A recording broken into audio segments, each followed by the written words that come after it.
For centuries, the great kingdom of Aquatica have been building their world in the depths of the ocean. Aquatica is an engine building game for 1 to 4 players designed by Ivan Tavorsky and published by Cosmodrome Games. Before we begin, let us have a look at the layout of the game. The top section right here is for the objectives of the game that all the players will be trying to complete first. If we scroll a little bit down, these cards are called the location cards, and these ones over here are the character cards. This is the location deck and this is the character deck. Moving down further, we have our own player board and the cards in our hand. All the players will have the same starting hand. All the starting cards in my hand have this blue symbol, which is actually my player color. I also have these mantas, which are again in blue color matching my player color. My opponent on the other hand has orange colored mantas. Now this game is fairly simple. On your turn, you're supposed to do one main action and you can do any number of additional actions. For the main action, you're supposed to play one card from your hand into the play area. Let's go ahead and play Blue Water's Agent.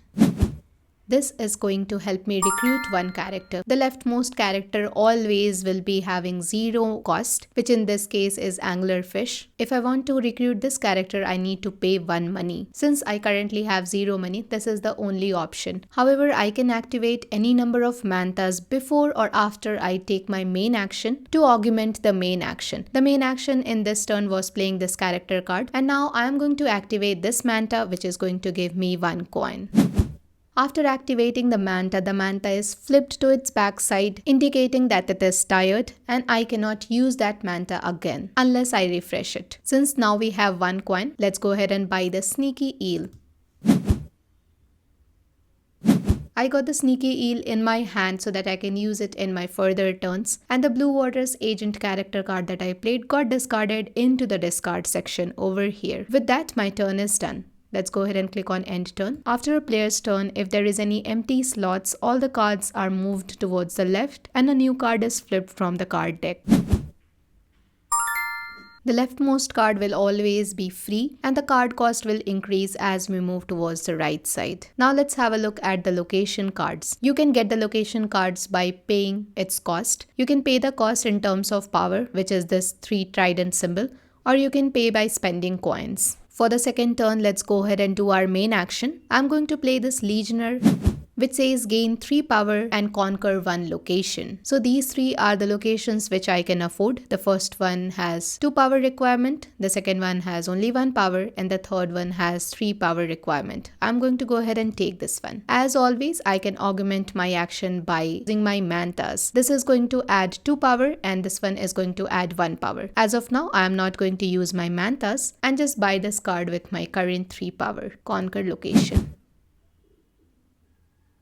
As soon as you conquer or buy a location card, the card slides down into this area till the first notch is visible. Like mantas, you can use these location cards to get additional benefits while performing the main action. For example, the next time when I'm trying to recruit a character, I can exploit this location to get an additional coin. At this point, I want to mention about the scout action. We can take the scout action by playing our Sneaky Eel, which says Scout, gain 2 and buy 1 location, or the Seahorse, which says Scout, gain 1 power and conquer 1 location. Conquering and buying a location is almost the same thing. When you pay in terms of power, it is said to be conquering, and when you pay in terms of coin, you're basically buying the location. But in both the situations, the location card is going to come over here and it is going to slide in till the first notch is visible. Let's go ahead and play the Sneaky Eel and click on Scout. When you scout, you select 4 location cards from this area and those locations are going to move in this section. When they move in this section, they are discounted by 1 power. So this one, instead of needing 7 power, it would need only 6 powers. Let's select these 4 location cards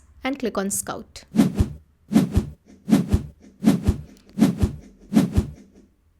One thing to note here is only the power requirement gets discounted and not the money requirement. Currently, I have 2 coins because of the Sneaky Eel. If I exploit this location card, I'm going to get 1 more coin. Let's go ahead and do that. So now to recap everything, our main action for the turn was playing the sneaky eel, and exploiting the location card was an additional action. If I had any mantas that is going to give me coins, I could have used that manta as well as an additional action. And as mentioned earlier, you can take any number of additional actions on your turn. And my whole plan was to buy this card because it is going to give 7 points if I am able to put it in the score pile. So let's first buy this card. It has 3 coin requirement and we do have 3 coin. Click on the card and click on buy location. You're always generating the coins and the power on that turn itself. The coins and the power is never carried over to the next turn, and if you have any leftover remaining, it is going to get lost. This turn I've played the seahorse and I've got 1 power. I'm going to use my manta to add 1 more power. It got flipped to the tired side, and let's activate this manta as well. If you notice closely on this manta, there is a sunken ship symbol. Activating this manta will allow us to only buy the locations which have those symbols. The symbols are present on the bottom right corner of the location cards. This is the sunken ship symbol, which is blue in color. This one is called Ocean Volcanoes, which is yellow in color. This is called Shark Bay, which is red in color. And finally, the fourth one is of green color, which is called the Decayed Civilization. I'm going to activate this manta, and now we have got a total power of 4, which is indicated by this 4 trident symbol. Since these 2 cards are the only ones with the blue or the ocean symbol, I can only select either of them. Let's go ahead and select this one. If I'm going to exploit this card one more time, this king symbol is going to get activated, and when it happens, I can pick 1 card from my discard pile to take it back in my hand. Let's go ahead and see that. I'm clicking on this card. These are the 5 cards that I have already played, and I can pick 1 of them to take it back in my hand. Now let's finally talk about how to score points in the game. The location cards that have been fully risen, that is, they have reached the end and only the victory point is showing up, only those cards can be put in the score pile. This is the score pile symbol, which kind of looks like a treasure chest. For moving these 2 cards into the score pile, you need to play a card that has this treasure chest symbol. The wave tiller that we have in our hand is going to allow us to move 2 of those location cards into the score pile. Let's go ahead and play this. And I can either score 2 cards or I can raise 2 cards. Raising is what we have been doing so far into the teach, which is moving the cards 1 level up. If I select raise 2 and select this card, it is going to move 2 level or 2 depths up. But for now, I'm just going to score the 2 cards. Select this one.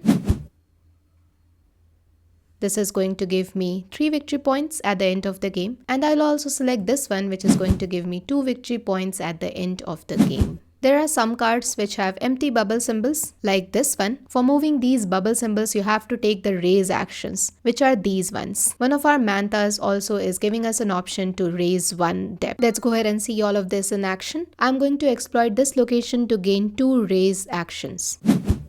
I'm going to raise it 1 time, and then I'm going to raise it 1 more time. Let's activate our mantas as well. And finally, raise this card all the way up. Some of the cards give you instant bonuses when it is fully risen. So this card has given us a manta which is going to help us raise 2 locations. I'm going to exploit this card 1 more time for moving this location card into the score pile. Let's click on this location and move this card into the score pile. And now we have got 3 cards that are going to get scored when the game ends. This time I'm going to play a very special card called the Matrona. When I play this card, I get back all the cards that I have played from my discard pile. All my mantas are going to get refreshed. And in a 2-player game, the leftmost card is discarded from the market area. Let's play this. I'm going to get back all the 5 cards back in my hand. All my mantas got refreshed and the leftmost card got discarded. The Matrona is never spent and you always have her in your hand. The game is going to continue in the same manner when you will be taking 1 main action and any number of additional actions to recruit a character, to conquer locations and move the location cards into the score pile till any of the 3 endgame conditions are met. If any of the players complete all 4 objectives. The first objective says have 8 character cards in your hand and not in the discard pile. Currently I just have 1, 2, 3, 4, 5, 6, 7 7 cards, one more card in my hand, and I'll be able to claim that objective. The first person to claim that objective is going to get 8 points. The second player to complete the objective is going to get 5 points. The second goal is to have 5 locations on your player board. Currently, I just have 1 location. The third objective is to have 3 or more locations in your scoring pile. And since I do have 3 locations in my scoring pile, I can score that particular goal. Let's go ahead and click that. And now I must select a manta to place there. Let's select this one. And this goal is going to give me 8 points at the end of the game. The fourth and the last goal is to have 2 or more purple mantas. Purple mantas are the wild ones. I just have 1, and you get those by raising the location cards all the way up. So by the way, that's the first way in which the game end can be triggered. That is the first player to achieve all the 4 goals. The second way a game can end if the location deck runs out. And the third way in which the game can end when the character deck runs out. When that happens, the current round is over and the player who has maximum score at that point is going to be the winner of the game. In case of a tie, the tied player with the most amount of mantas in their reserve is going to be the winner. With that, you're now ready to play Aquatica on Board Game Arena. If you have liked the video, don't forget to hit the like button and do consider subscribing to my channel if you haven't already. I'll see you with a new game next time. Bye. Happy gaming.